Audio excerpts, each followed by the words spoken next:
Kenyatta and the Chief Justice Martha Koome about who has won.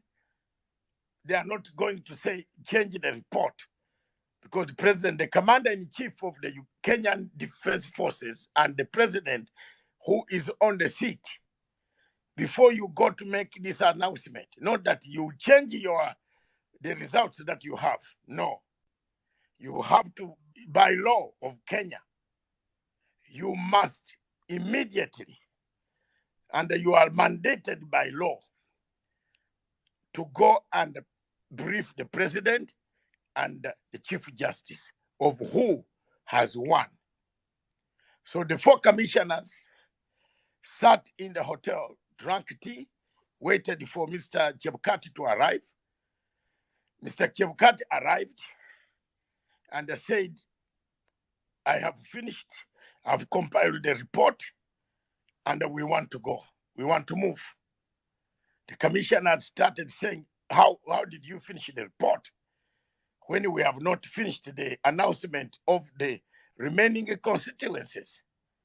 How did you do the report? How? You have done the report yourself. You are bringing us the document to endorse. Then we go and see the president. So the trouble started there.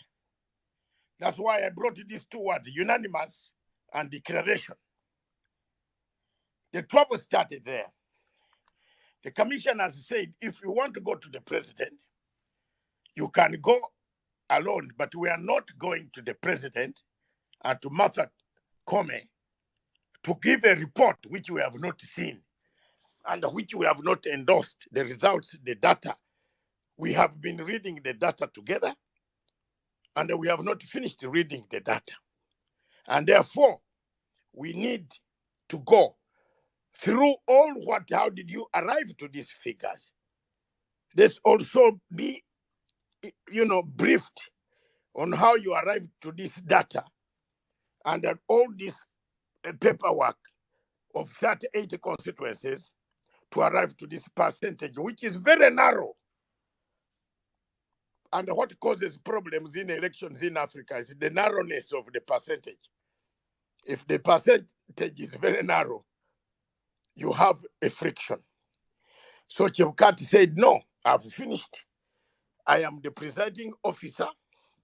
I'm entitled under Article 138 to make a declaration. But Mr. Chebukati forgot that on page 169, another article says, matters before the commission that have been brought to the commission must be unanimously agreed upon by all the members, 7 of them.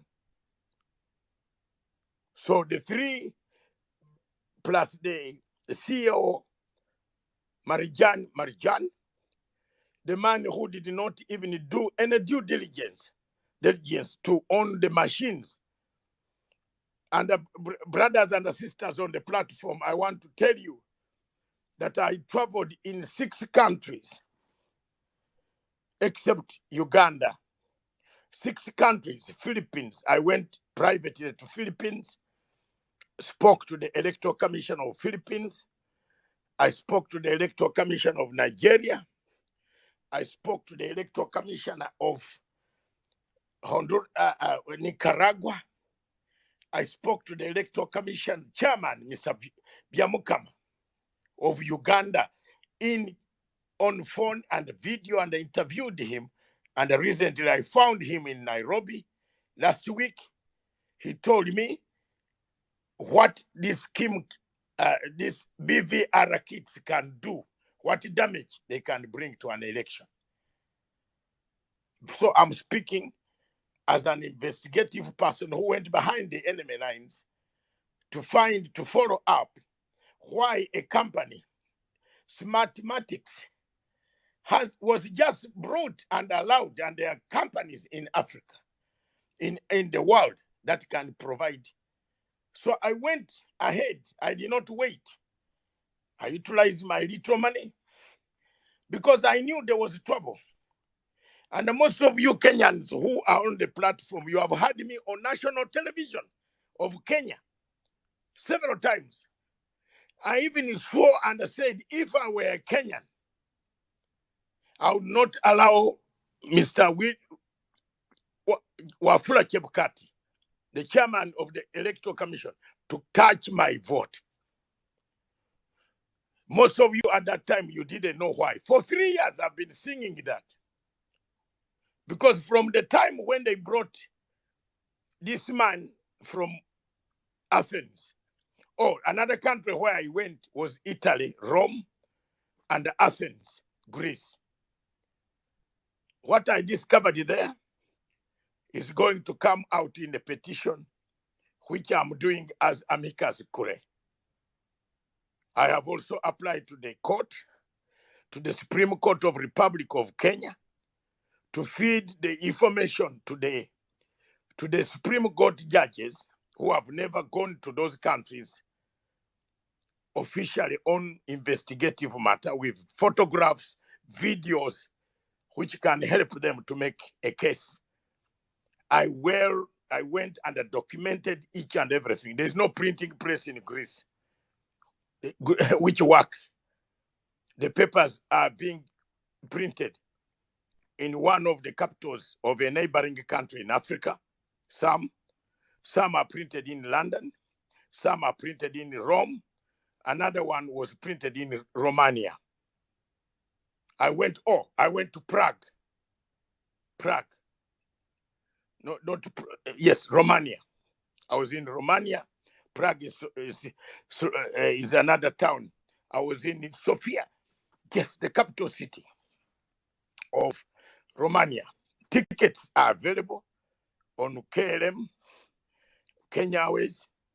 I am going to dump them to the Supreme Court with all the videos that I took looking for this company, Lycos of Greece.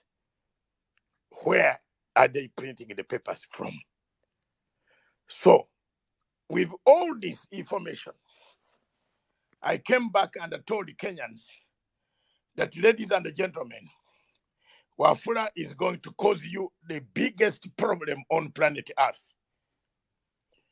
There is no Kenyan on this platform who will tell me that he saw a notice published in the papers of the Republic of Kenya that they had awarded the contract.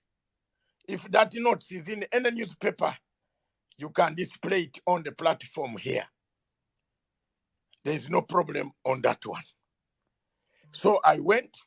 I've been following Wafula Chebukati until I met Wafula Chebukati in one of the hotels in Sarova, White Sands in Mombasa.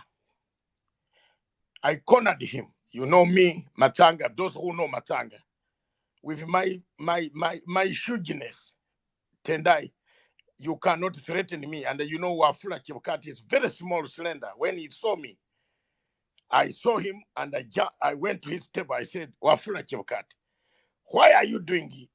Why have you become so corrupt?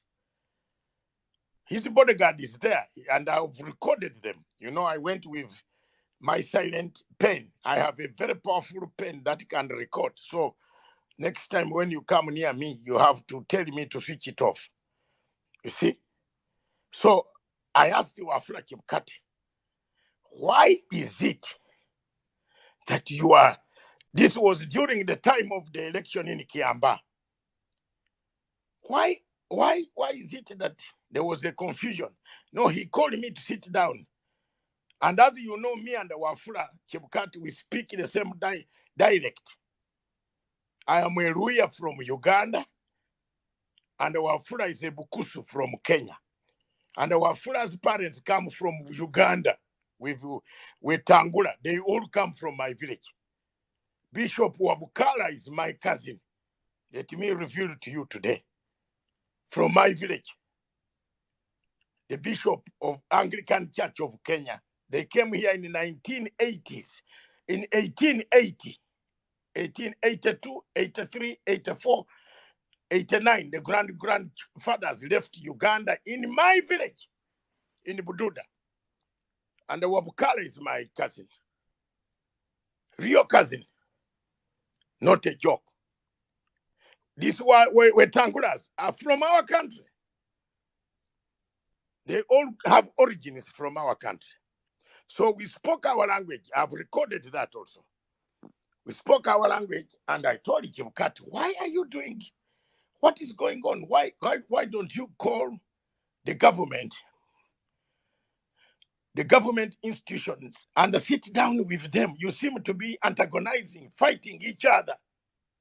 Why are you fighting each other? Then he told me, these people are very bad, and I'm going to show them a lesson. He's on tape. He's on video and tape. As I've told you a disclaimer that when you come near me, I have a pen that one detects poison, another one records you, takes pictures. Because Museveni has tried to kill me several times. And I tell you the truth. The Anangwe knows my story. Coming back to this topic, so that I leave people to ventilate, to talk, to interrogate it. And let's have decorum when discussing. Let's have discipline. Let's not insult each other. The election is over. We just want to say what we want to correct, what we want to see in the future. What type of election? Are constitutions in Africa working? Do Africa